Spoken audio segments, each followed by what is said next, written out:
질문들도 있었고, 이 질문은 사실은 사업자 질문이라기보다는 사업자분이 소비자를 만나러 갔더니 이런 질문을 굉장히 많이 했다라고 이야기를 합니다. 그래서 제가 알려드리면요. 저희가 집중력에 도움이 되는 P300이라는 의료기기는 중앙대 의대, 그리고 강원대 의대, 그리고 중앙대 의대 실험실에서 했고요. fMRI 기억나시죠? fMRI. fMRI는 중앙대 의대 주관을 했고 서울대 의대가 공동으로 참여를 하였다고 합니다. 그리고 SPAC라고 해서 내 혈류를 보는 그런 장비가 있었어요. 그거 같은 경우에는 중앙대 의대, 서울대. 그러니까 중앙대랑 서울대랑 같이 한 부분들이 굉장히 많다라고 합니다. 그리고 대학생 실험 역시 중앙대 의대, 서울대 의대. 그리고 성인은 서울대 의대. 그리고 노인의 경우에도 서울대 의대병원, 어린이요 서울대 의대병원, 중앙대 의대병원. 그리고 대부분의 이 임상기준이 어떻게 됩니까라고 하면 4주 그리고 12주 이렇게 좀 나뉜다라고 보시면 됩니다. 혹시 궁금증이 해결되셨을까요? 네, 어디서 실험을 했는지 소비자가 굉장히 많이 물어보실 텐데 대부분은 서울대학교 의과대학 그리고 중앙대학교 그리고 아이들 같은 경우에는 뭐 강원대 의대 그리고 그렇게 실험을 했다라고 보시면 됩니다. 그래서 나중에 이 부분이 궁금하실 것 같아서 저희가 인체 적용 시험 그 배포된 부분의 아래에 병원이나 실험한 장소들은 저희가 가능하면 기입을 해서 다시 전달을 드리도록 하겠습니다. 그리고 9번입니다. 네, 9번입니다. 샤프마인드 초등학생, 글로벌 원료라고 했는데 글로벌 원료 같은 경우는 저희가 글로벌에서 했었고요. BF7 같은 경우에서는 국내에서 연구를 했다라는 부분입니다. 그래서 이 질문 자체가 주원료는 인체 적용 시험을 어디서 한 건가요? 라는 질문이라서 제가 전달을 드렸습니다. 그리고 9번입니다. 9번 같은 경우는요. 샤프마인드 초등학생 섭취량은 어른과 동일한가요? 아니면 어른의 2분의 1인가요? 이렇게 질문하신 분이 계셨어요. 그래서 이 부분은 제가 설명을 조금 드리면 어른도 400ml, 아이도 400ml이기 때문에 둘 다 동일하게 두 알씩 섭취를 해주시면 도움이 되실 수 있습니다. 어떻게 오늘 Q&A 다 도움이 되셨을까요? 네. 그러면 여기서 Q&A를 마치고요. 저희가 이제 본격적으로 강의를 좀 들어갈 텐데 강의를 들어가도록 하겠습니다. 초등학교 이하 7세 저희가 시험 자체가 7세에서 시작을 했기 때문에 7세 같은 경우에는 400mg 동일하고요. 하루에 2알 동일하다라고 보시면 됩니다. 그래서 어떻게 도움이 되셨을까요? 그럼 여기까지 Q&A를 진행하고 저희가 굉장히 Q&A나 또는 이제 이런 이벤트 설문조사를 굉장히 많은 분들이 해주셨어요. 그래서 지난주와 마찬가지로 무작위로 6분을 뽑았습니다. 그래서 아래에 보이는 화면에 보이는 6분 전화번호와 이름을 확인하시고요. 이분들은 월요일에 저희가 그 자세한 주소에 대한 문의하는 문자가 간다면 여러분들이 다 적어서 이렇게 주시면 비타민 D 구미를 모두 나눠드리도록 하겠습니다. 추후에 Q&A를 다시 볼 수 있을까요? 라고 해주셨는데 이 부분은 저희가 오늘 강의 끝나고 한번 팀 내에서 한번 같이 공유를 한 다음에 다시 알려드리도록 하겠습니다. 자, 그러면 지금부터는 건강정보 시간입니다. 오늘은 뭐냐면요. 바로 수면의 모든 것, 생체 시계에 대해서 여러분에게 전달 드리도록 하겠습니다. 자, 여러분, 생체 시계라고 들어보셨나요? 생체 시계라고 혹시 다들 한 번 정도는 들어본 적 있으실까요? 없으실까요? 네, 생체시계라는 것은 뭐냐면요. 이 아침이 되면 우리가 일어나고 저녁이 되면 잠이 들고 근데 이 아침 저녁뿐만 아니라 점심에 배가 고프면 어때요? 배에서 꼬르륵 소리가 나고 또 점심 때 잠깐 막 엄청 두세 시에는 졸리고 이런 하루 24시간 주기로 아침에 깨고 저녁에 자는 이렇게 24시간 주기로 자연스럽게 반복하는 이런 것을 우리가 바로 하루의 주기라고 하는데요. 이건 뭐 때문이다? 내부에 시계가 있다라고 합니다. 그 이름이 바로 생체시계라고 이야기를 한다고 하는데요. 여러분, 생체시계라는 이야기는 들어봤지만 진짜 생체시계가 몸에 있는지 궁금하지 않으세요? 소리가 작다라고 나오는데요. 소리 혹시 다들 작으실까요? 네. 한번 네. 그러면 하도록 하겠습니다. 잘 들리시나요? 네. 생체 시계라는 것이 우리 몸에 있습니다. 우리가 이 생체 시계라는 것 때문에 아침에 우리가 알람이 울리지 않아도 눈을 뜨고 그리고 딱히 누가 자라고 하지 않아도 스르륵 잠이 오는 것 자체가 우리 몸 안에 생체 시계가 있다라는 건데요. 생체 시계는 어디에 있냐면요. 뇌에 있어요. 뇌에 있는데 여러분 그림을 한번 자세히 보세요. 1번, 2번. 자, 생체시계는 1번과 2번 중에 어디 있을까요? 1번과 2번 중에 한번 맞춰볼까요? 1번. 네, 임혜선 리더님 1번이라고 얘기해 주셨고, 정진경 리더님도 1번이라고 얘기해 주셨어요. 정답은 맞습니다. 1번입니다. 왜 생체 시계가 2번이 아니라 1번에 있냐면 아주 간단해요. 뭐랑 가까워요? 눈이랑 굉장히 가깝습니다. 맞아요. 눈이랑 가깝기 때문에 실제적으로 생체 시계는 1번 시상상부핵인 요 위치에 생체 시계가 있다라는 거예요. 근데 왜 눈이랑 가까워요? 왜 눈이랑 가까우냐면요. 눈으로 빛을 통해서 아침이라는 것을 느끼고 깜깜해지면 저녁이라는 걸 느낌으로 인해서 이렇게 밤낮이 계속 반복되는 것이 되다 보면 실제적으로 우리가 안에 시계가 맞춰진다는 거예요. 그래서 자연스럽게 우리가 햇빛을 계속 많이 보고 있으면 낮이구나. 계속 어두워져 있으면 밤이구나. 이렇게 우리가 바깥 시계가 없어도 이런 빛과 어둠으로 눈을 통해 들어오는 걸로 시계가 세팅이 된다라고 기억을 해주시면 됩니다. 자, 그래서 빛에 반응을 합니다. 생체 시계는. 빛에 반응을 해서 빛이 나면 낮이구나. 이렇게 인식을 합니다. 그런데 여러분들 요새 밤에 뭐 많이 보세요? 뭘 많이 보실까요? 핸드폰 굉장히 많이 보시지 않으신가요? 그쵸? 핸드폰을 굉장히 많이 보시는데 핸드폰 많이 보면 생체시계가 고장나요. 왜냐하면 한번 그림을 한번 볼게요. 밤에 이렇게 핸드폰을 보면요. 생체시계가 어디에 있다고요? 눈을 통해서 뇌의 생체시계가 맞춰진다라고 했잖아요. 그런데 밤에 침대에서 핸드폰을 보면 우리 눈은 뭐라고 인식해요? 낮인데? 이 빛을 받아들이면 뇌는 지금 낮인데 이상하다. 지금 잠아야 되는 시간인데 왜 낮이지? 이렇게 되는데 이게 하루 정도 뭐 하면은 그렇게 생체시계가 고장나지 않아요. 근데 매일 밤마다 핸드폰을 계속 보면 생체시계가 완전히 흐트러질 수 있다라고 기억을 해주시면 되십니다. 그래서 빛을 조심하셔야 돼요. 저녁에는 빛을 다 차단을 하고 어둡게 하셔야지 생체시계가 고장나지 않는다라는 부분입니다. 그럼 여러분들에게 제가 질문 하나 드릴게요. 지구에서 사람만 생체시계를 가지고 있을까요? 사람만? 한번 대답을 해볼까요? 어, 네, 아니요, 아니요, 아니요라고 하시는데요. 네, 아니요, 아니요라고 하시는데 맞습니다. 그럼 누가 가지고 있을까요? 맞아요. 멍멍이도 가지고 있고요. 고양이도 가지고 있고. 근데 혜은 리더님이랑 대단하세요. 배경선 리더님이랑 식물까지 다 맞추셨네요. 맞아요. 보통 우리가 생체시계를 동물과 사람만 가지고 있다고 생각하시는 분들 굉장히 많으시거든요. 그런데 아닙니다. 이 멍멍이랑 고양이랑 소, 생명이 있는 동물도 가지고 있지만 뭐도 가지고 있다? 식물도 가지고 있어요. 그래서 식물도 가지고 있고. 근데 또 놀라운 건 뭐냐면 곰팡이도 생체시계가 있는 거 혹시 아시나요? 곰팡이도 생체시계가 있다라고 얘기합니다. 놀랍죠? 왜 그러냐면 얘가 포자를 퍼뜨려야 되잖아요. 놀랍죠? 곰팡이가 왜 생체시계 가지고 있냐면 얘가 포자를 퍼뜨려야지 자기를 이렇게 영역을 확장을 시킬 수가 있잖아요. 근데 만약에 뭐 포자를 퍼뜨리기 좋지 않은 환경에 있으면 그때는 자기가 이제 딱 이렇게 포자를 퍼뜨리지 않고 이렇게 포자를 퍼뜨리기 좋을 때 있으면 딱 포자를 퍼뜨리고 그런 식으로 자기의 이런 생존을 위해서 곰팡이 역시 네, 생체시계를 가지고 있다라고 합니다. 놀랍죠? 네, 저도 이거 보고 굉장히 놀랐었는데 또 그런 것도 있지 않을까 싶어요. 곰팡이 같은 경우에는 태양이 굉장히 취약하잖아요. 네, 그렇기 때문에 그럴 때는 내가 죽지 않기 위해서 몸을 약간 다르게 세팅을 하고 또 어둠이 있을 때는 자기가 잘 퍼질 수 있으니까 요런 자기의 생존을 위해서 곰팡이 역시 생체시계를 가지고 있다라는 부분입니다. 자, 그러면 식물이 생체시계가 있다라는 게 알려진 건 사실은 그렇게까지 막 오래 막 되진 않았어요. 왜냐하면 생물에 이제 보통 우리가 사람 몸에는 생체시계가 있다고 생각을 하지만 동물까지도 생체시계가 있다고 생각하지만 식물이 생체시계가 있다고 생각을 사람들이 다 하지 못했거든요. 그런데 누구냐면 자크메랑이라는 과학자가 어떻게 알게 됐냐면 1727년에 미모사라는 식물을 자세히 살펴보니까 낮에는 얘가 엄청 이렇게 쫙 잎을 펴고 있는 거예요. 그런데 저녁이 되면 잎이 살짝 축 처져 있는 거예요.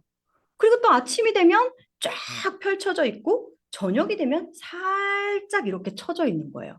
그래서 뭘 해봤을까요? 맞습니다. 성분 검사를 해봤겠죠. 그랬더니 실제로 식물에도 생체 시계가 있더라는 거예요. 그래서 낮에는 쫙 이렇게 광합성을 하기 위해서 이렇게 잎을 피고 저녁에는 살짝 에너지를 줄이기 위해서 살짝 펴면서 사람처럼 뭐 잠을 자는 것까지는 아니지만 약간의 휴식 그리고 자신의 몸을 재생하거나 회복하는데 이 저녁 시간을 이용하더라라는 거예요. 그래서 와, 이거 진짜 되게 신기하다 이런 생각을 했어요. 근데 또 이제 사실은 이제 과학자들의 이 궁금증, 쓸데없는 궁금증이라기보다는 굉장히 이 집착적인 궁금증 때문에 우리가 이렇게 과학이 계속 날로 발전을 하는 거거든요. 그래서 또 무슨 실험을 했냐면 아예 이제 이렇게 아침에는 쫙 펴고 저녁에는 축 처진 이 식물을 한 번은 다른 데 데려가가지고 아예 전부 다 암막을 쳐버린 거예요. 아예 그냥 어둠을 줘버린 거예요. 그랬더니 어떻게 됐냐면 되게 신기한 게 어찌됐든 계속 며칠 동안 뭐 식물이 살아있는 동안 잎을 피고 잎을 처지고 잎이 피고 잎을 처지고 이게 계속 반복했잖아요. 그런데 어둠의 환경에 딱 가져갔더니 신기하게도 그 시간 되면 잎이 햇빛이 없어도 그 시간이 되면 잎을 펴고 그리고 원래 자야 되는 시간이 되면 잎을 이렇게 탁 오므리더라는 거예요. 그래서 아, 실제적으로 세팅 이렇게 생체시계라는 게 세팅이 한번 되면 환경이 조금 이렇게 바뀌어도 자기 몸에 있는 뇌에 있는 생체시계에 따라서 이렇게 올라가고 내려가고 하는구나. 물론 이제 식물은 뇌는 없지만 어찌됐든 그렇더라라는 부분입니다. 그래서 너무 놀랍죠. 그래서 생체시계라는 게 이렇게 다 있다. 생존을 위해서 다 가지고 있다라고 보시면 됩니다. 그래서 여러분들 아기 있으신 분들은 100일의 기적이란 얘기 혹시 다 들어보셨나요? 100일의 기적? 네. 제가 지금 컴퓨터가 고장이 나가지고 한쪽이 화면이 아예 멈춰져가지고 제가 리더님들 채팅밖에 못 봐가지고 지금 제가 계속 이렇게 질문을 드리는 거예요. 화면을 아예 지금 볼 수가 없어가지고 네. 그래서 제가 계속 이렇게 질문하는 거에 대해서 왜 저렇게 질문을 하지 하면 화면이 안 보여서 그렇다는 거 조금 양해 부탁드릴게요. 네, 100일만 기다려준다라고 말씀을 하셨습니다. 맞아요. 100일의 기적이라는 게 있어요. 100일의 기적이라는 게 있는데 이게 왜 그러냐면 아기가 엄마 뱃속에 있으면 빛을 지금 밖에 있는 것처럼 막 잘 보기가 쉽지가 않아요. 그렇죠. 아무래도 피부를 통해서 빛이 들어오기 때문에 빛이 통과가 되지가 잘 통과가 되죠. 물론 이제 미세하게 빛을 보긴 하지만 막 밖에 있는 것처럼 막 와 하나다 와 어둡다 이런 상태에서 10개월 있는 게 아니거든요. 그래서 계속 깜깜한 상태로 있어요. 그러다 보니까 생체 시계가 지금 밖에서 우리 생활하고 있는 우리랑 좀 달라요. 달라요. 그런 상태로 아이가 태어난단 말이죠. 이렇게 태어나면 애들이 처음에는 어때요? 밤낮 구분하지 않고 계속 자다 깨고 자다 깨고 자다 깨고 자다 깨고 계속 그러잖아요. 그러다가 100일 되면 괜찮아지는데 그래서 예전에 이제 아기를 딱 이렇게 아기를 출산하고 나면 시어머니나 엄마들이 그런 얘기 되게 많이 하시잖아요. 아, 그 아기를 너무 이제 출산하고 나서 아기를 집에서 이렇게 꽁꽁 싸매고 있거나 아니면 아기 막 밖에 나가는 게 무서워가지고 막 꽁꽁 아기를 싸매고 있으면 그렇게 아기 꽁꽁 싸매고 아무 데도 안 나가고 이렇게 집에 계속 커튼 치고 있으면 아기가 예민해져? 아기가 순해지지 않아? 이런 얘기 혹시 들어보셨어요? 너무 밖에 안 나가도 아기가 예민해져. 이런 얘기 혹시 들어보셨나요? 들어보셨을 거예요. 한 번쯤. 네. 그게 근데 저도 그 당시에 아기 낳고 막 어머님이 그런 얘기할 때 되게 어떻게 보면 스트레스였거든요. 스트레스였는데 지금 지나고 보면 정말 너무 맞는 말이에요. 진짜 너무너무너무너무 맞는 말이에요. 왜 그러냐면 이게 아기가 태어나면 일단은 아기가 이제 일단은 지금 현재는 생체 시계가 거의 맞춰지지 않은 상태에서 밖은 햇빛이 지금 잠시만요. 잠시만 기다려 주세요.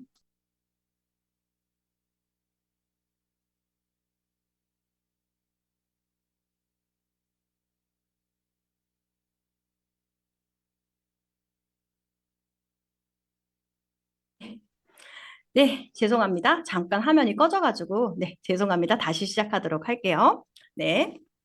일단 아이들이 딱 태어나면 아이들이 처음에 태양에 익숙해져야 되거든요. 태양을 통해서 눈을 통해서 태양을 봐야 되고 눈을 통해서 어둠을 계속 인식을 해야지 아기의 생체 시계가 맞춰져요. 그 맞춰지는 시간이 총 얼마 정도 걸리냐면 100일 정도 걸리거든요. 100일 정도 걸리는데 만약에 아기를 계속 꽁꽁 싸매고 집에 놔두고 또 특히 애들이 막 일어날 때 애들이 깰까 봐 막 어떻게 말씀을 어떻게 많이 하시냐면 막 커튼 다 치고 다 어둡게 만들어서 애가 계속 잘 수 있게 만들거든요. 그렇게 되면 애들이 생체시계 맞출 수 있는 시간이 없어요. 그래서 어떻게 하시는 게 좋냐면 한겨울에 아기를 낳으면 아기를 데리고 100일도 안 된 애를 데리고 계속 햇빛을 보러 다닐 수가 없잖아요. 그러니까 어떻게 하냐면 딱 낮에는 커튼을 모두 열고 햇빛이 집에 다 들어오도록 만들어야 되고요. 그리고 아기가 잤으면 하는 시간에 반드시 태양이 내려가고 실제적으로 어둠이 내릴 때는 집에 불을 다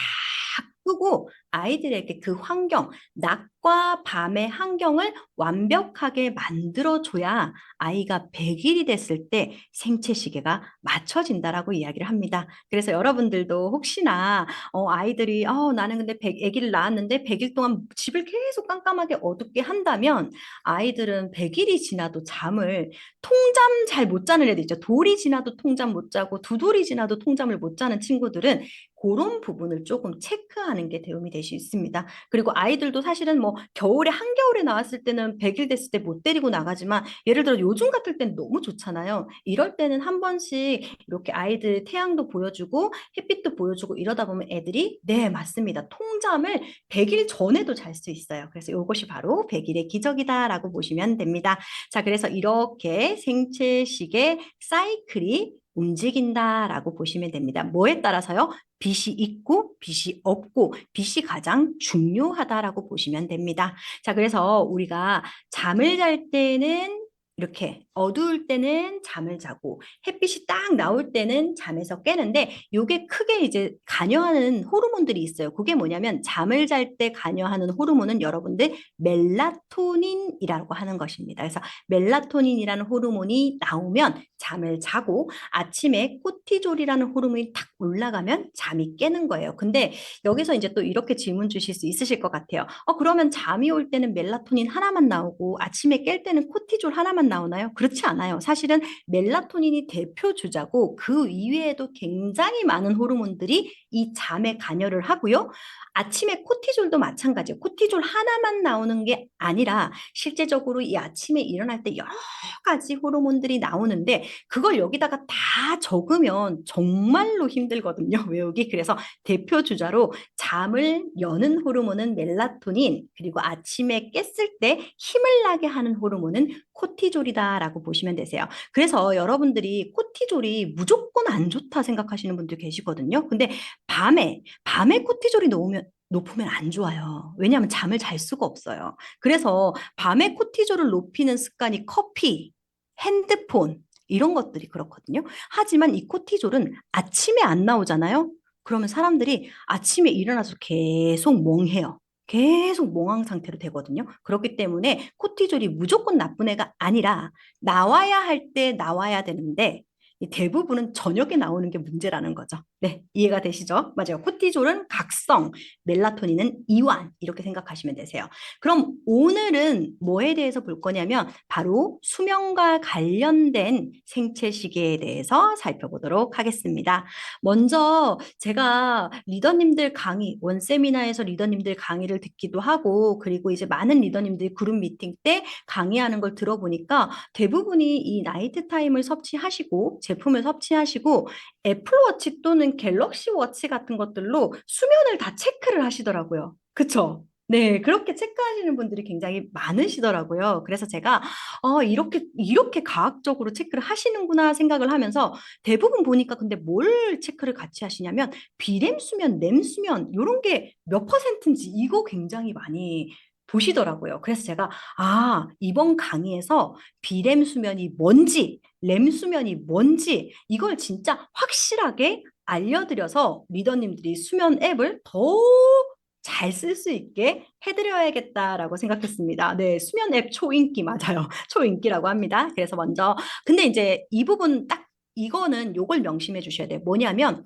어떤 사람들은 그래요. 막 비렘 수면은 이제 성장 호르몬 나올 때거든요. 성장 호르몬 나오고 치유에 이제 이 비렘 수면 때 치유가 많이 일어나거든요. 그러니까 비렘 수면이 많아야 좋다. 또 어떤 렘 수면은 뭐냐면 꿈을 꾸는 수면, 그러니까 얕은 수면이에요. 그러니까 꿈을 많이 꾸는 수면이니까 아, 꿈을 많이 꿀수록 좋다. 이래가지고 비렘 수면이 더 좋다. 렘 수면이 더 좋다. 막 이렇게 싸우시는 분들 계세요. 근데 얘랑 누가 더 좋은 게 아니라 비율이 잘 맞아야 돼요. 비렘 수면 같은 경우에 전체 수면의 한 75%에서 80%, 렘 수면은 전체 수면에서 20%에서 25%를 차지해야 되거든요. 그러니까 뭐냐면 둘 중에 뭐가 더 좋은 게 아니라 이 비율이 깨지면 안 된다는 거예요. 그러니까 밸런스가 중요한 거지. 그렇죠. 밸런스가 중요한 거지. 비렘이 좋아, 렘이 좋아. 이렇게 싸울 부분은 아니라는 겁니다. 그래서 제가 비렘 수면에 대해서 먼저 설명을 드릴게요. 비렘 수면이라는 건 뭐냐면 비렘 수면은 렘 수면은 뭐냐면 렘 수면의 영어를 보면 rapid eye movement라고 해가지고 눈이 막 안구가 막 도는 빠르게 운동하는 그걸 렘 수면인데 렘 수면 상태에서는 우리 눈이 안구가 막 돌아요. 그러면 비렘은 뭐예요? 비렘은 뭐냐면 눈이 빠르게 움직이지 않는 수면의 단계다라고 보시면 되십니다. 그래서 요걸 우리는 뭐라고 부르냐면 깊은 수면이라고 불러요. 아, 이지연 리더님이 비율이 중요하군요. 저는 비렘이 좋은 건 줄 알았어요. 이렇게 말씀하시는데 맞아요. 비율이 중요한 거예요. 근데 이제 대부분 비렘 수면이 깊은 수면인데 왜 이제 보통 사람들이 비렘 수면이 좋다고 생각하냐면 깊은 수면으로 빠지지 않는 사람들이 좀 많거든요. 그래서 이제 비렘 수면이 좋다라고 얘기를 하는 거고 비렘 수면의 단계가 수면의 그 퍼센테이지가 낮은 사람들이 많아요. 그래서 이제 우리가 비렘 수면을 해야 된다라고 하지만 사실 팩트로 체크를 하면 비율이 중요하다라는 거예요. 그래서 비렘 수면은 전체 수면의 75%에서 80%고 이때 뭐가 분비가 되냐면요. 성장 호르몬이 분비가 됩니다. 아이들, 키 크는, 그리고 어른들 같은 경우에 안티에이징 호르몬이죠. 성장 호르몬이 분비가 되고요. 그리고 세포가 재생하기도 하고요. 그리고 세 번째는 뭐냐면 체계가 강화되기도 합니다. 그래서 사실 이 비렘 수면을 충분히 취하셔야지 여러분들 뭐예요? 여러분들 어떻게 돼요? 여러분들의 몸이 잘 재생이 된다라는 거예요. 잘 재생이 되고 아이들 같은 경우도 어때요? 키가 쑥쑥 큰다는 거예요. 그리고 비렘 수면에도 기억 저장하는 역할을 합니다. 근데 어떤 기억을 잘 저장을 하냐면 절차적 기억 저장이라고 해가지고 만약 내가 오늘 운동을 배웠어요. 태권도를 배웠는데 태권도 일장이 뭐 주먹을 먼저 뭐 앞으로 세 번, 뭐 발을 앞으로 세 번 이런 식의 절차 있죠. 이런 몸으로 배우는 절차적 기억을 요 비렘 수면 때 많이 한다라고 기억을 해주시면 되세요. 그래서 비렘 수면은 성장 호르몬 분비, 세포 재생, 면역 체계 강화, 그리고 기억 중에서 절차적 기억을 잘 저장을 한다. 이렇게 외우시면 됩니다. 뭐 어려우시면 그냥 성장 호르몬 이렇게 좀 기억을 하셔도 되세요. 자, 다음은 렘 수면이에요. 다음은 렘 수면입니다. 렘 수면은 뭐냐면요. 빠른 레피드 눈 움직임. 그러니까 비렘이 얕은 수면, 깊은 수면 합친 건가요? 요건 제가 뒤에 설명을 드릴게요. 비렘에도 1단계, 2단계, 3단계라는 게 있는데 비렘도 얕은 수면이 있어요. 하여튼 요건 뒤에 설명을 드릴게요. 자, 다음은 렘 수면이에요. 렘 수면은 뭐냐면 눈 안구가 막 빠르게 움직이는 그런 수면이라고 보시면 되고 요때는 이제 앞에 비렘 수면에는 뇌가 살짝 쉬고 있는 거라고 보시면 되고 렘 수면 때는 뇌가 엄청 빠르게 움직여요. 그리고 눈도 움직이고 뇌도 움직이니까 이때 꿈을 굉장히 많이 꿉니다. 그래서 렘 수면은 전체 수면의 몇 퍼센트냐면 20에서 25% 정도 된다라고 하면 되고요. 깨어 있을 때처럼 빠르고 복잡한 뇌파예요. 근데 우리가 수면이라고 하는 거는 사실은 휴식을 취해야 되기 때문에 렘 수면이 뭐 80%였으면 좋겠어요. 그러면은 사실은 진짜 우리가 충분하게 치유를 할 수가 없겠죠. 성장 호르몬 분비도 안 되고 그렇기 때문에 전체 수면의 20에서 25% 유지해야 돼요. 근데 이렇게 생각하실 수 있을 것 같아요. 아, 그러면 치유하는 거나 키 크는 거나 이런 거 전부 다 비렘 수면인데 얘는 막 안구도 움직이고 뇌도 막 빨리빨리 움직이고 막 꿈도 많이 꾸는데 얘는 차라리 없는 게 좋지 않아요? 이렇게 생각을 하실 텐데 전혀 아니에요. 왜냐하면 이때 뇌가 막 움직이면서 내가 오늘 배운 내용들을 막 정리를 하기도 하거든요. 어떤 뭐 절차적이나 이런 거는 비렘에서 정리를 하지만 뭔가 내가 오늘 역사를 배웠다거나 그런 거는 요 단계, 내가 막 움직이는 요 단계에서 정리를 하기도 하고요. 그리고 제일 중요한 건 뭐냐면요. 여러분들의 감정 처리 기능도 요 렘수면 꿈꿀 때 다 이루어진다고 합니다. 그러니까 예를 들어서 내가 오늘 낮에 굉장히 기분 나쁜 일이 있었어요. 근데 여러분들 그렇지 않아요? 제가 지난주에 진짜 기분이 나쁜 일이 있었거든요. 정말 기분 나쁜 일이 있었는데 자기 전까지 진짜 화가 나더라고요. 아니 어떻게 이럴 수가 있어? 진짜 화가 났는데 자고 일어나니까 약간 딱 일어나자마자 그럴 수도 있지라는 생각이 들었거든요. 근데 그런 게 되게 자고 일어나면 감정이 조금 안정되는 거 혹시 여러분들 못 느끼셨어요? 네, 그게 우연의 일치가 아니고요. 잘 때, 렘수면 할 때, 완전 느끼죠? 렘수면 할 때 꿈에서 막 이렇게 내가 막 움직이면서 뭘 하냐면 나쁜 기억들, 잠꼬대, 나쁜 기억들 있죠? 나쁜 기억들을 막 이렇게 해가지고 얘를 버리는 기능을 해요. 진짜 기분 나쁘면 일찍 잔다고 하는데 그 말 맞아요. 막 버리는 기능을 하고 좋은 기억만 다시 세팅을 해놓거든요. 그런 기능을 하기 때문에 진짜로 렘수면이 꿈 많이 저는요 꿈 많이 꾸는데 이거 정말 안 좋은 거 아니에요? 그런데 아니요 안 좋은 거 아니에요. 꿈을 꾼다라는 거는 감정을 처리하는 기능을 가지고 있다라고 보시면 되세요. 자 그러면 여기서 또 재밌는 게 뭐냐면 보세요. 눈도 막 움직이고 뇌도 막 움직이고 그러니까 꿈을 막 꾸는 게 바로 렘수면이에요. 그러면 왠지 느낌상 몸도 막 움직여야 될 것 같잖아요. 막 그렇지 않아요? 막 뇌도 움직이고 눈도 움직이는데 몸도 막 움직여야 될 것 같지만 몸은요 마비가 돼 있는 상태입니다. 왜냐하면 꿈에서 보세요. 전쟁도 나고 막 못해 높은 데서 뛰어내리고 이러는데 그때 내 몸이 움직이면 우리 침대에서 떨어져요. 아시죠? 막 우리 꿈대로 우리가 움직이면 우리는 일어나면 온 몸이 멍일 거라는 거. 이게 인체의 되게 신비인데 요때는 딱 애가 이렇게 딱 이렇게 과위 누리는 게 렘수면 때문인가? 아 그건 잘 모르겠는데 제가 그거는 공부를 좀 더 해보겠습니다. 예를 들어서 꿈꾸면서 팔을 휘두르거나 이런 거는 비렘일 확률이 높아요. 그러니까 진짜 렘수면 때는 몸이 이렇게 딱 고정이 돼 있대요. 되게 신기하죠. 그래서 진짜 그렇게 돼 있다고 합니다. 왜냐? 다치지 않게 하기 위해서. 그리고 또 하나는 이제 감정 처리 기능, 나쁜 기억을 지우기도 하고, 이 오늘 낮에 있었던 뭐 공부했던 거나 그런 것들을 기억을 통합하는 기능도 해요. 그래서 비렘에서도 기억을 고정화하고 기억 장기 기억으로 보내는 기능을 하고 렘에서도 기억을 이렇게 통합하고 보내는 기능을 한다라고 보시면 됩니다. 그래서 이 부분은 이렇게 좀 보시면 되시고 야, 꿈을 꾼다. 이거 제가 좀 재밌는 얘기 하나 해드릴까요? 재밌는 얘기라기보다는 꿈을 꾼다라는 거는 이제 그날 있었던 일이나 과거의 일이나 또는 이제 현재의 일들이 재구성이 돼가지고 내 머릿속에서 한 편의 영화를 만드는 거거든요. 여러분. 꿈은 뭐냐면요. 내가 과거에 있었던 일, 오늘 있었던 일, 그런 뭐 여러 가지 나의 생각들이 합쳐져서 잘 때 내 머릿속에서 한 편의 영화를 만드는 거예요. 근데 예지몽 이런 거 혹시 들어보셨어요, 여러분? 예지몽? 저는 예지몽 하면은 저희 고모밖에 생각이 안 나요. 저희 고모밖에 생각이 안 나는데 왜냐하면 어떤 일이 있었냐면 저희 고모가 예지몽을 되게 잘 꾸세요. 예지몽을 잘 꾼다기보다는 예지몽을 잘 꾼다고 저희가 가족들이 아주 찰떡같이 믿고 있어요. 그게 어떤 일이 있었냐면 사촌 오빠가 이제 막 그 대학생 때였어요. 사촌 오빠가 대학생 때 매 주말마다 여행 가고 뭐 자전거 타고 뭐 비행기 타고 놀러 가고 자 하여튼 매 집에 있는 적이 없었거든요. 근데 이제 고모가 어느 날 사촌 오빠한테 얘기를 한 거예요. 야, 너 오늘은 나가지 마라. 아무리 그래도 내가 꿈이 너무 안 좋았다. 꿈이 너무너무 안 좋았으니까 오늘은 절대 나가지 마. 이렇게 이야기했거든요. 근데 나갔을까요? 안 나갔을까요?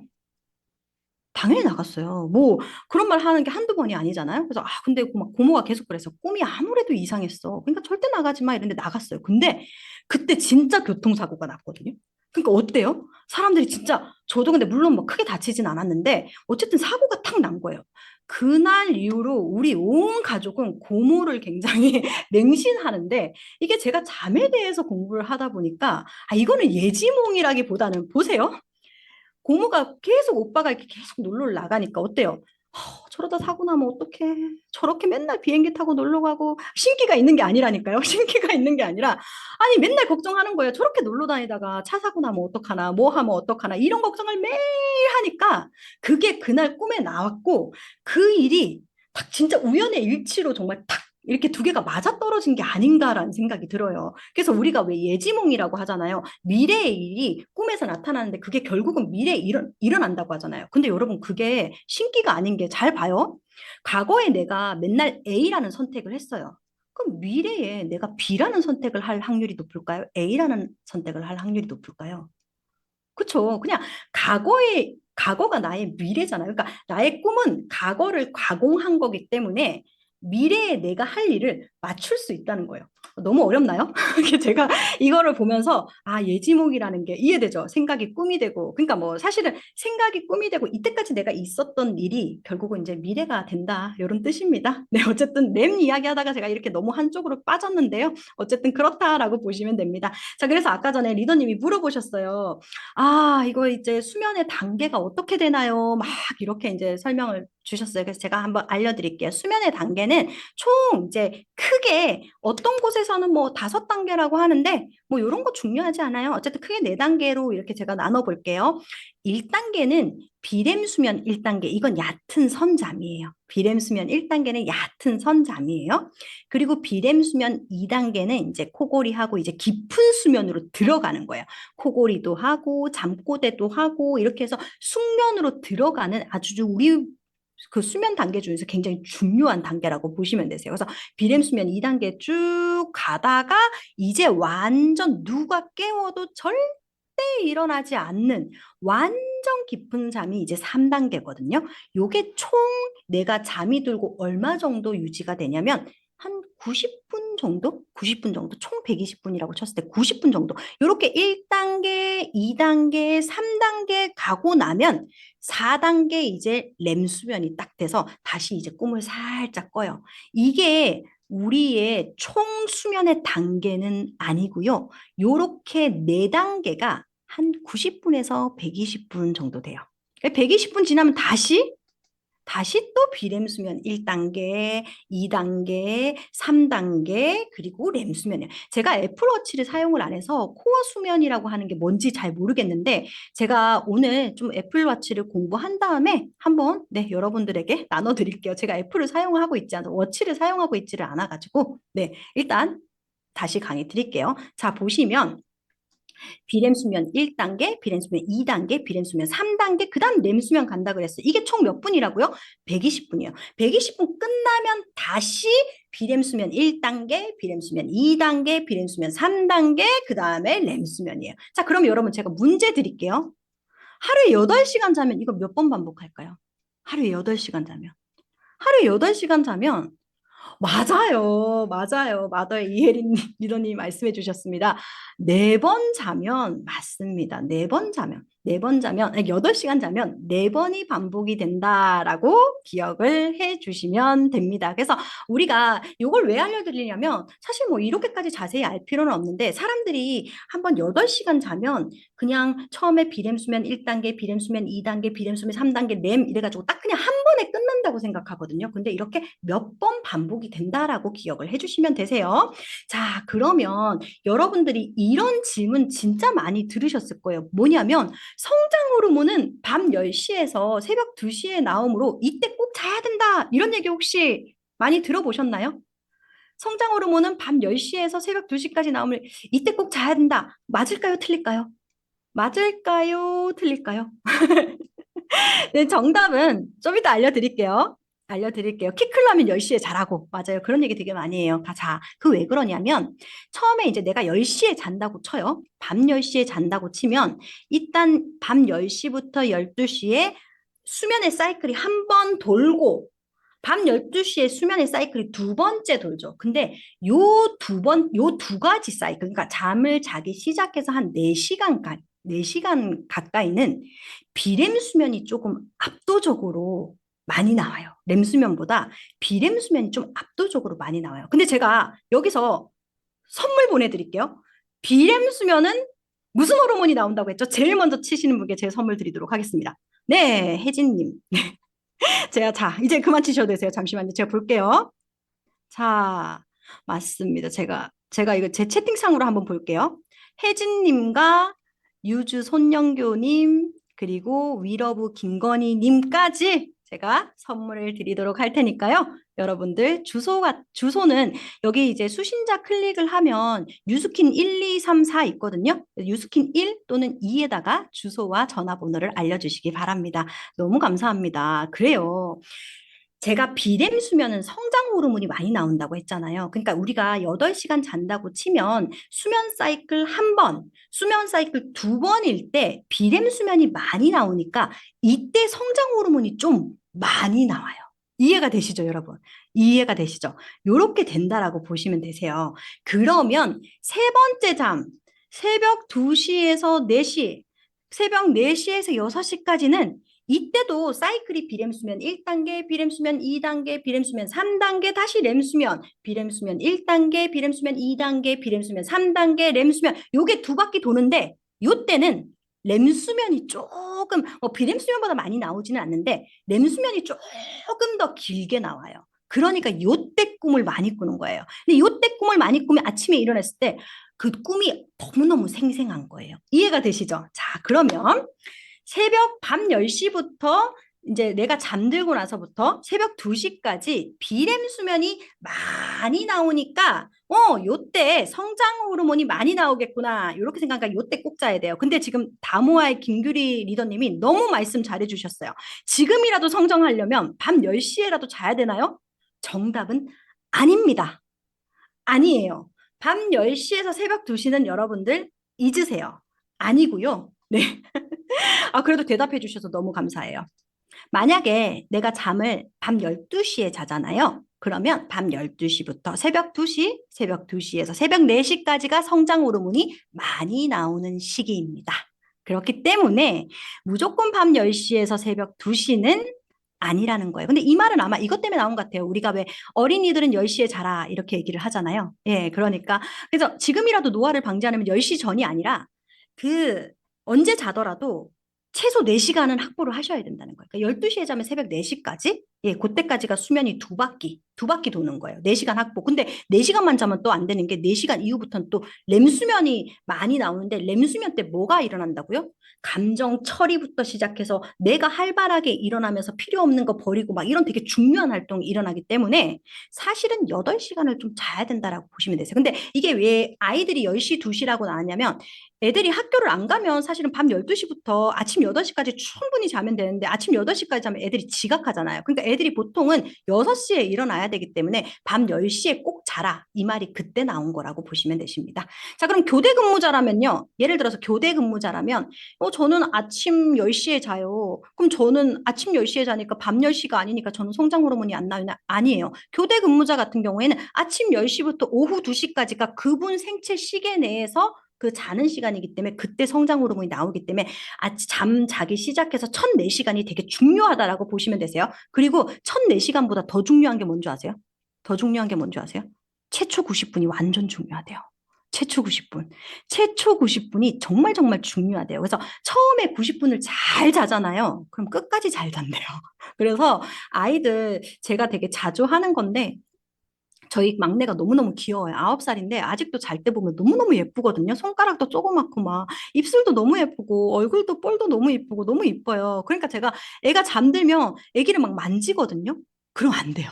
저처럼 애기를 만지면 안 돼요. 왜냐하면 최초 90분이 되게 중요하다고 했잖아요. 그래서 이때는 아이를 건드려서도 안 되고 환경도 시원하게 해주고 애기가 착 잠들기 시작해서 90분까지는 진짜 애기한테 뭐 소음이나 이런 거 들려주지 않아야지 아이가 8시간을 아주 충분하게 잘 수 있다라는 부분입니다. 여러분, 저는 이거 준비할 때, 너무 복잡하잖아요. 이거를 여러분들이 재밌어 할까? 지겨워하면 어떡하지? 막 이렇게 생각했거든요. 근데 제가 지금 비록 이제 화면은 다 이렇게 멈춰 있어서 안 보이지만 채팅창은 되게 잘 보이거든요. 근데 여러분들 이렇게 보니까 되게 재밌어 하시니까 제가 굉장히 예, 뿌듯합니다. 네. 그래서 이제부터 뭐 저는 애플워치 안 사용하지만 애플워치에서 딱 보고 램 수면이 막 20%나 되다니 더 줄여야지 그렇게 생각하지 마시고 램 수면은 20에서 25% 그리고 비램 수면은 75%에서 80% 요렇게 유지하면서 충분히 주무시라는 겁니다. 그래서 충분히 주무세요. 그래서 저희가 이제 섭취하고 나서 그 나이트 타임 섭취하고 나서 사람들이 저한테 무슨 얘기 되게 많이 하냐면 꿈을 너무 많이 꿔요. 이거 끊어야겠어요. 이러거든요. 꿈이 나쁜 게 아니에요. 꿈을 꾸면서 기억을 정리하고 감정을 처리하고 그리고 이 꿈이 생생하다라는 것 자체가 깨어날 때 렘 수면인 상태면 훨씬 더 우리가 깨어나게 일어날 수가 있어요. 네, 그래서 그런 거. 그러니까 깊은 잠이 많아야 좋은 건 아닌가요? 깊은 잠이 많아야 좋은 거죠. 왜냐하면 75% 전체 잠의 75%에서 80%는 비렘 수면이어야 돼요. 그러니까 제 말은 뭐냐면 렘 수면이 나쁘다 이런 게 아니라 깊은 수면이 전체 내가 4시간 잔다고 하면 그중에 80%는 깊은 잠이어야 되고 20%가 얕은 잠이어야 됩니다. 그래서 이렇게 보시면 됩니다. 자, 그럼 다음으로 한번 넘어갈게요. 시간대는 그다지 상관이 없다. 잠이 든 직후 깊게 잠이 들었을 때 이 성장 호르몬의 70에서 80%가 분비된다라고 보시면 됩니다. 자, 그러면 저는 또 이게 더 쓸데없는 이제 또 궁금한 거예요. 뭐 궁금하냐면, 무슨 이렇게 수면 주기가 이렇게 복잡하지? 그렇지 않아요? 그냥 뭐 자꾸 깨지 말고 그냥 8시간 잔다고 하면 그냥 처음에 들 때 좀 얕게 잠들다가 쭉 그냥 간단하게 아주 그냥 깊은 수면 쭉 하다가 아침 6시에 얕은 수면 탁 하면 얼마나 쉬워요? 공부하기도 쉽고. 무슨 잠을 이렇게 자꾸 비렘 수면 1단계, 비렘 수면 2단계, 비렘 수면 3단계, 그리고 또다시 얕은 수면, 또다시 1, 2, 3, 얕은 수면. 2시간에 한 번씩 계속 렘 수면이 반복이 되는 게 도대체 왜 그렇지? 너무 궁금하지 않으세요, 리더님들? 안 궁금하세요? 저 진짜 궁금한 거예요. 아니, 무슨 잠을 이렇게 복잡하게 자? 아니, 곰팡이도 이렇게 자나? 식물도 이렇게 자나? 저 너무 궁금한 거예요. 근데 이렇게 수면 단계가 렘 수면, 비렘 수면을 왔다 갔다 하는 게 포유류, 조류나 포유류나 사람같이 고등동물만 가지고 있다라고 얘기합니다. 네, 쭉 짜면 되지. 쭉 짜면 되는데 고등동물만, 네, 포유류나 조류, 그럼 사람도 포유류니까요. 그럼 고등동물만 이걸 가지고 있대요. 왜 그러냐면 보세요. 여러분, 비렘 수면, 렘 수면 둘 다 기억에 되게 중요한 역할을 하거든요. 기억에 중요한 역할을 해요. 근데 만약에 예를 들어서 동물이 막 이런 수면의 단계가 굉장히 간단하면 기억을 버리고 기억을 저장하고 저건 독버섯이었는데 이거에 대해서 그러니까 우리가 모든 기억이 밤에 이루어져. 여러분들 만약에 애들 진짜 뭐라 그래야 돼? 애들 막 공부 막 안 하고 막 진짜 막 그 잠 안 자고 공부하는 애들은 진짜 그래서는 안 돼요. 그래서는 안 돼요. 왜냐하면 잘 때 모든 기억이 재구성이 되거든요. 그러니까 이 포유류, 이 조류나 사람은 잘 때, 그래, 저쪽 산으로 가면 독버섯이 있었어. 저쪽 산으로 가면 호랑이가 있었어. 막 이런 걸 생각을 하면서, 그거를 잘 때 이제 저쪽 산으로 가면 독버섯, 저쪽 산으로 가면 호랑이, 막 이런 거 있죠. 이런 식으로 막 이게 기억이 재구성이 돼야지, 그렇게 잠을 자야지, 다시는 독버섯을 안 먹는 거예요. 이해가 되시죠? 그래서 우리가 이렇게 포유류나 이런 동물들이 실제적으로 잠 단계가 이렇게 복잡하기도 하고 하나는 뭐냐면 여러분 지금 여러분들은 주무시면 뭐 도둑이 잘 안 들어오잖아요. 우리 집이 튼튼하고 우리 다 벽돌집에 살잖아요. 근데 여러분 아세요? 벽돌집에 산지 얼마 안 돼요. 원시인들은 다 어디 살았어요? 원시인들은 다 어디 살았냐면 동굴에 살았어요. 그럼 여러분 보세요. 내가 8시간 잔다고 할 때 8시간 계속 자면 호랑이한테 잡혀 먹었어요. 잡혀 먹었다니까. 호랑이한테 잡혀 먹었어요. 그러니까 이렇게 자다가도 얼른 깰 수 있는 환경 해야지 얼른 도망을 갈 수 있는 거예요. 진짜 그러니까 원시인들뿐만 아니라 뭐 옛날에 뭐 이렇게 약간 뭐 이렇게 뭐 이렇게 조선시대 이럴 때도 마찬가지로 막 갑자기 누가 도둑이 들어오고 이러면 호랑이가 막 그때는 마을로 돌아다녔잖아요. 호랑이가 막 마을 돌아다니는데 막 쿨쿨 아주 누가 막 어버가도 모를 정도로 6시간 자버리면 죽는다니까요. 그래서 우리가 이게 진짜로 이런 생존 때문에 그렇다라는 가설이 있습니다. 그래서 이렇게 근데 너무 죄송해요. 벌써 8시 53분이네요. 빨리 하도록 할게요.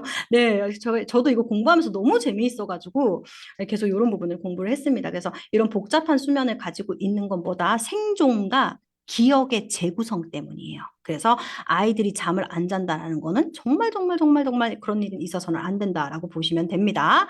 자, 그럼 이제 생체시계 리듬이 뭐 우리가 이제 전부 다 깨졌어요. 왜 깨졌냐면요. 빛 때문에 깨졌어요. 빛. 그러니까 핸드폰 진짜 이게 저도 핸드폰이 있지만 이렇게 이 핸드폰 빛을 언제까지 봐요? 핸드폰 막 침대에서 계속 보잖아요. 그러면 우리 눈에서 빛이 들어오면 우리 뇌에 있는 생체 시계가 이상하다, 이상하다. 왜 계속 밤이 아니고 계속 낮이지? 이렇게 생각하니까 시계가 완전 고장이 난다는 거예요. 그리고 두 번째는 노화입니다. 노화에 따라서 실제적으로 이제 호르몬 분비도 점점 멜라토닌 분비도 점점 떨어지기 때문에 노화가 하나의 원인이 될 수가 있고, 그리고 스트레스도 또한 원인이 될 수가 있습니다. 그래서 지속적인 빛을 계속 24시간 주시면요, 여러분들의 생체 시계는 절대 고쳐질 수가 없다라고 보시면 되세요.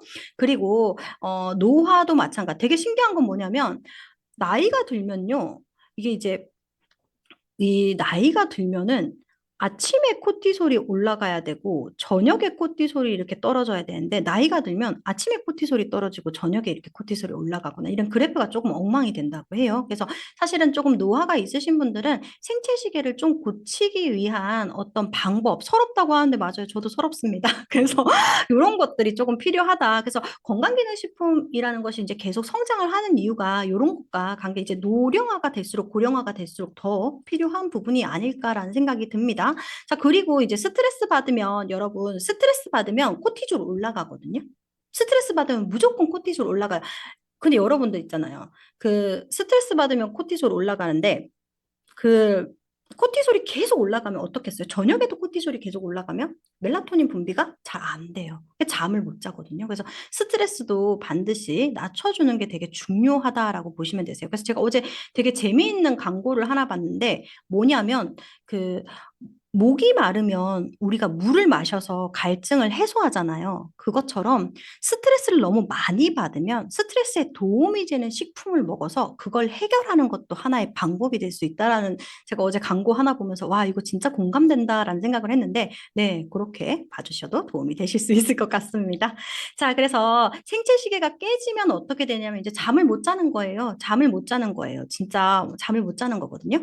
그래서 잠을 못 자면 어떻게 되냐면, 이건 제가 진짜 여러분들한테 설명을 되게 2월 달부터 많이 드렸지만 한 번 더 정리를 할게요. 잠을 못 자면 어떻게 되냐면, 오늘 여러분들이 제 강의를 들으면서 혹은 또 여러 가지 생활을 하면서 머리에는 베타 아밀로이드, 타우 단백질, 이런 단백질 찌꺼기들이 되게 많이 생겨요. 근데 많이 생기는데 요게 뭐라 그럴까요?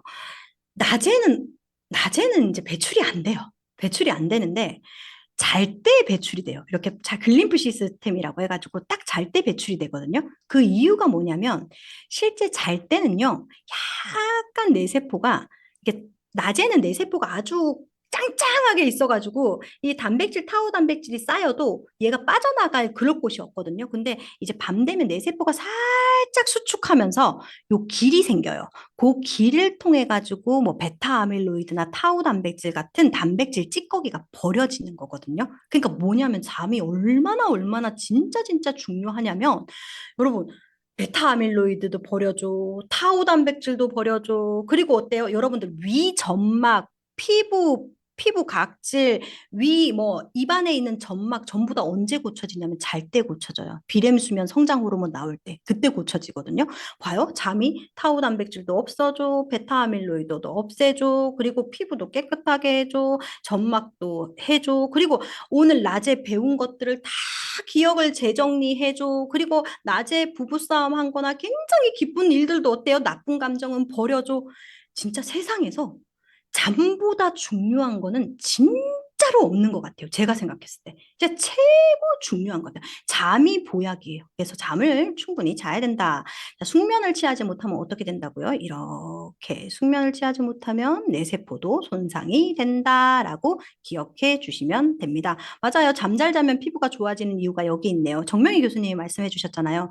이거 스트레스랑 저희 막 임상시험 하면서, 저희가 이제 스트레스 임상시험, 수면 임상시험, 글로벌 임상시험을 한 것들에 보면은 피부가 좋아진다라는 그런 보고가 되게 많거든요. 네. 그런 게 우연의 일치가 아니다라고 보시면 됩니다. 그래서 이런 부분들을 보시고, 자, 그 잠을 안 자면 어떤 일이 일어나는지 제가 그냥 요거는 지금 벌써 시간이 너무 많이 가서 그냥 간략하게 얘기를 하면, 미국의 어떤 고등학생이 내가 잠을 안 자고 얼마까지 버틸 수 있을까 실험을 했거든요. 그래서 진짜 막 스탠포드의 수면 관련된 이 과학자가 와가지고, 아니 이런 무모한 실험을 스스로 하겠다는 사람이 있다니 정말 너무나도 즐거운 일이다 이래가지고 이 학생한테 직접 찾아가가지고 진짜 이제 막 뇌파 붙이고 나서 잠을 안 재우는 실험을 해봤어요. 그랬더니 잠을 안 자고 3일 정도 되니까 감정 기복이나 발음이 굉장히 부정확해지고 4일쯤 되니까 가대망상.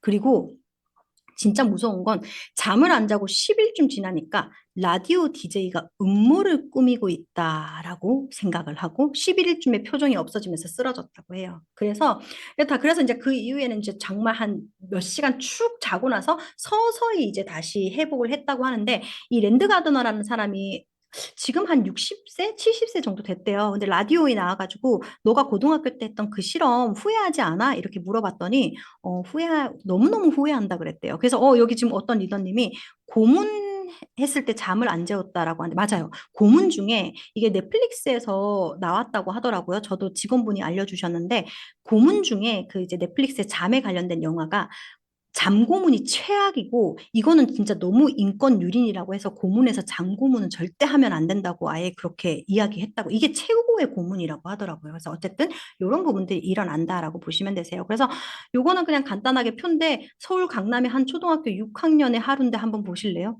새벽 2시 30분까지 숙제하고 한자하고 중국어 공부한 다음에 2시 30분에 자가지고 7시에 일어나가지고 학교 예습 복습 이거 진짜 엄마가 수면 공부 하나도 안 한 사람이에요.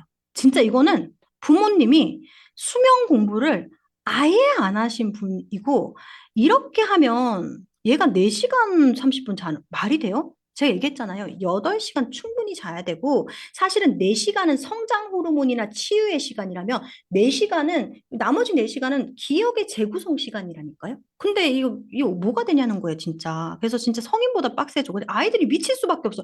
잠을 안 자면 진짜 미칠 수밖에 없습니다. 그래서 이런 거 볼 때마다 과연 이 부모님은 진짜 수면에 대한 공부를 너무 안 하셨는데? 막 그런 생각이 듭니다. 그래서 무조건 공부 한 자 더 하는 것보다 잠을 충분히 주는 게 도움이 된다. 자, 그러면 이제 도움이 되는 원료에 대해서 제가 설명을 이 부분 하고 마치도록 할게요. 사실은 지금 벌써 9시인데 네, 제가 최대한 속도를 내고 해서 빨리 말씀드리도록 하겠습니다.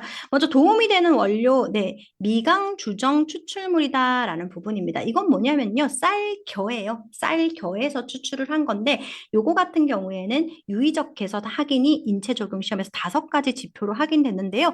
입면 시간 감소라는 건 뭐냐면 잠이 드는 데까지 시간이 감소하고, 그리고 총 수면 시간이 증가하고, 수면 효율이 증가하고, 그리고 비렘 수면 중에서 2단계 수면 개선. 이건 뭐냐면 깊은 잠으로 들어갈 때 아주 이 포인트가 되는 딱 그 잠의 단계거든요. 근데 이 단계가 개선이 됐더라라는 부분입니다. 그리고 5번째도 되게 중요한 건데요. 보통 우리가 수면에 관련된 원료를 먹으면 아까 전에 채팅방에 이거 먹었더니 계속 잠와요라고 하는데 제가 말씀드렸지만 이 인체적인 저희가 3일치를 드렸잖아요. 근데 사실은 그게 어떻게 보면은 시계가 맞춰지고 있는 중인 거거든요. 3일 정도는. 그렇기 때문에 제품이 출시가 되면 이런 미강 주정 추천물이 출시가 되면 그냥 쭉 한번 섭취하는 것을 권장드립니다. 그렇게 쭉 한번 섭취를 했을 때 주간 졸음이 굉장히 많이 섭취하기 전보다 많이 개선됐다라는 보고가 있다라고 봐주시면 되세요. 그리고 요거는 동물 실험인데요. 요거는 한번 좀 살펴보도록 하겠습니다. 요거에서 뭘 보시냐면 잠드는데 걸리는 시간 이렇게 해서 하늘색은 미강 주정 추출물이고요. 밑에는 이제 수면과 관련된 약물로 저희가 비교 실험을 동물로 했어요. 이거 사람으로 하지 않고 동물로 했습니다. 그랬을 때 어떻게 됐냐면 잠드는데 걸리는 시간 이건 그래프가 어떻게 해석할 수 있냐면 일단은 1이라고 돼 있고 가로축에 7이라고 돼 있고 14라고 돼 있고 21이라고 돼 있잖아요. 이게 뭐냐면 하루 먹었을 때 그리고 이제 일주일 뒤에 먹었을 때 그리고 2주 뒤 그러니까 하루 먹었을 때 그리고 일주일간 지속을 시켜서 계속 먹어봤을 때 그리고 14일간 계속 먹어봤을 때 21일간 동일량을 계속 먹어봤을 때 잠드는 데 걸리는 시간이 첫날 한 20분 일주일 뒤에도 양을 증량하지 않고 동일한 양을 섭취를 시켰을 때 일주일 뒤에도 잠드는데 걸리는 시간이 뭐 줄어들거나 그러지 않았어요. 그리고 2주 후에도 줄어들거나 그러지 않았어요. 3주 후에도 줄어들거나 그러지 않았습니다. 그래서 여기 볼 때, 이거를 증량을 하지 않아도, 그러니까 뭐 예를 들어서 한 포 먹다가 두 포로 늘려야 되고 세 포 증량을 하지 않아도 이 잠드는데 걸리는 시간이 일정하구나라는 것을 볼 수 있는 실험이고요. 아래에 이제 약물 실험 같은 경우에는 첫날 먹었을 때는 어떠냐면 잠드는데 걸리는 시간이 굉장히 짧아요. 굉장히 짧죠? 그리고 일주일 뒤에는 첫날 진짜 짧았는데 일주일 뒤에는 잠드는데 걸리는 시간이 조금 더 늘었어요. 그리고 2주 뒤에 보니까 좀 더 늘었어요. 3주 뒤에 보니까 더 늘었어요. 그러니까 뭐냐면 이게 이제 약물 같은 경우는 원래 처음에는 정말 잠을 잘 잤는데 이걸 계속 먹으니까 일주일 뒤에는 좀 더 잠을 못 잘 것 같고 또 잠드는데 시간이 더 오래 걸리고 또 잠드는데 시간이 더 오래 걸리니까 사람들이 어떻게 해요? 증량을 하는 케이스가 있잖아요. 근데 일단 미강 주정으로 실험을 했을 때 동물 실험을 했을 때는 그런 부분이 없더라라는 부분이고요. 비렘 수면도 마찬가지로 이제 우리가 깊은 수면이라고 알려져 있는 비렘 수면 역시 하루 먹었을 때, 일주일 지속했을 때 같은 양을, 그리고 2주 지속했을 때, 3주 지속했을 때, 그렇게 차이가 크게 없더라라는 부분입니다. 예, 빨간 것은 약물입니다. 근데 아래 같은 경우에는 일주일, 이렇게 첫날은 엄청 비렘 수면을 많이 했어요. 그러니까 깊은 수면의 수치가 좀 올라갔어요. 근데 일주일 뒤에 보니까 같은 양인데 조금 첫날보다는 일주일 뒤에 약간 내려갔고, 2주 뒤에 조금 더 내려갔고, 3주 뒤에 더 내려가는 거 볼 수가 있거든요. 그래서 이런 부분이 조금 어떤 미강 주정 추출물과 동물 실험 결과 차별이 되는 부분이다라고 기억을 해주시면 도움이 되실 수 있습니다.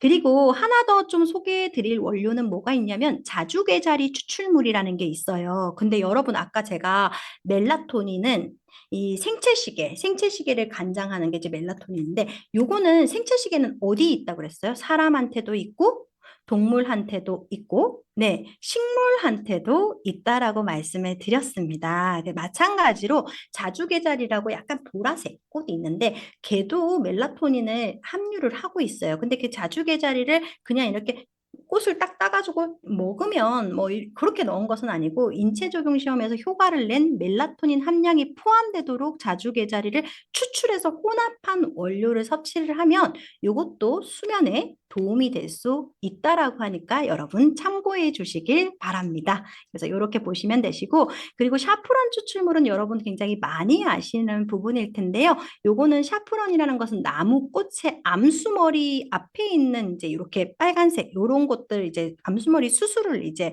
샤프론 추출물 요리 향신료로 사용을 하는데 이게 굉장히 값이 비싸다라고 얘기하죠. 근데 얘가 왜 수면에 도움이 되냐면 멜라토닌을 조금 생성을 촉진하고 세로토닌이라고 기분 되게 좋아지는 호르몬 있죠. 요거를 생성을 촉진한다라고 얘기를 하는 거예요. 그래서 요 주장이 있어가지고 실험을 실제적으로 해봤더니 성인 80명을 두 그룹으로 나눠서 며칠을 섭취를 시켰냐면 28일을 섭취를 시켰습니다. 그렇게 했더니 여기 이제 그래프를 보시면 회색은 플라시보라고 하는 거는 뭐냐면 이제 우리가 보통 이중랜검 실험이라고 해서 실험을 어떻게 하냐면 한 그룹에는 그러니까 이렇게 실험을 할 때 두 그룹에게 너는 샤프론을 줄게. 너는 그냥 가짜 약을 줄게. 이렇게 말 안 해요. 이렇게 말 안, 왜냐하면 그렇게 말하는 것만으로도 그 실험에 약간 영향을 미칠 수 있기 때문에 두 그룹한테 그냥 정말 맛도 똑같고 색깔도 똑같이 해가지고 그냥 두 그룹에 딱 나눠주고 이거 둘 다 뭔진 모르겠지만 어쨌든 뭐에 도움이 되는 이제 수면에 도움이 되는 원료야. 이거 한번 먹어봐. 이렇게 이제 딱 주거든요. 그럼 이 회색은 뭐냐면 가짜 위약이에요. 그랬을 때 실제적으로 28일 정도 섭취했을 때 샤프론 14mg을 섭취한 그룹에서 수면의 질이 올라갔다라고 돼 있고요. 두 번째는 타액의 멜라토닌 농도인데 이건 무슨 말이냐면 당연히 타액에도 멜라토닌이 있잖아요. 근데 28일 섭취하고 나서 타액을 이렇게 딱 조사를 했더니 플라시보 그룹은 멜라토닌 농도가 이상하네요. 좀 떨어졌어요. 떨어졌는데 이 실제적으로 샤프론을 섭취한 그룹은 이 타액에서 멜라토닌 농도가 올라갔다라는 건 우리 몸에 멜라토닌 농도가 좀 올라갔다라고 볼 수 있겠죠. 그래서 실제적으로 그렇다고 보시면 되시고 수면의 질이 뭐예요? 라고 물어보시면 총 수면 시간, 입면 시간, 수면 중 깨는 횟수, 그리고 침대에 있는 시간. 침대에 오래 있어야지 사실 충분히 잠을 잘 수 있잖아요. 그런 것들이 많이 개선이 됐더라라는 부분입니다. 그 외에도 또 인체적용 시험을 그 실험만 한 게 아니라 또 뭘 했냐면 3주 먹여보고 6주 먹여보고 이렇게 성인 59명에게 이제 샤프론 추출물을 먹여줬어요. 그리고 이제 여러분들이 되게 잘하는, 좋아하는 뭐냐면 손목에 찬 기기로 움직임을 측정을 했을 때 실제적으로 수면의 질이 3주 섭취했을 때, 6주 섭취했을 때 모두 좋아졌더라라는 것을 인체 적용 시험을 통해서 저희가 확인을 했다라고 보시면 됩니다. 그래서 이렇게 보시면 되시고요.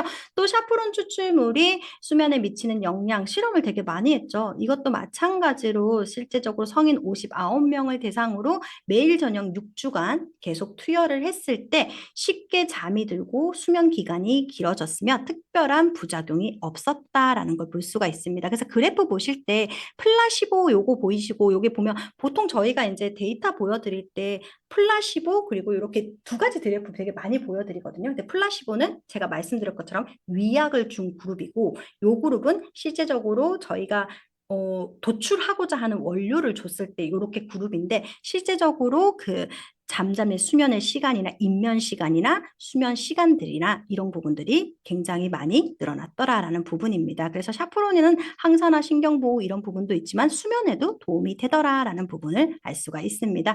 그리고 마그네슘 섭취. 아, 맞아. 임상시험이 진짜 힘들다는데 너무 대단해요라고 하시는데 맞아요. 이게 왜 임상시험이 왜 힘드냐면 사실은 이제 어떤 약이나 이런 것들, 뭐 약이나 이런 임상시험도 힘들 거예요. 왜냐하면 사람을 컨트롤한다는 게 되게 쉽지 않거든요. 근데 약을 가지고 인체 적용 시험을 하는 사람들은 자기가 빨리 이게 낫고 싶으니까 실제적으로 되게 열심히 참여를 하시는데 이 건강기능식품을 개발하기 위해서 식품으로 임상시험을 하는 경우는 원래 사람의 인체 적용 시험 자체가 힘들기도 한데 왜 사람을 컨트롤한다는 게 쉽지가 않잖아요. 근데 특히나 건강기능식품으로 뭔가를 컨트롤하면 사람들이 어떤 막 내가 이걸 먹고 병을 낳고 이런 부분이 아니기 때문에 굉장히 컨트롤이 쉽지 않고 여기 보면 뭐 59명 그리고 또는 뭐 111명 돼 있지만 실제 111명을 데리고 111명이 도출되는 게 아니라 처음 시작할 때 거의 200명으로 시작해요. 200명으로 시작을 하는데 그중에 계속 이탈되거든요. 계속 이탈되고 막 전화하면 전화 안 받고 막 이제 이거 드셨나요? 막 전화하면 전화 안 받고 이런 케이스가 많아요. 그러다 보면 이탈률이나 이런 게 굉장히 높아지기 때문에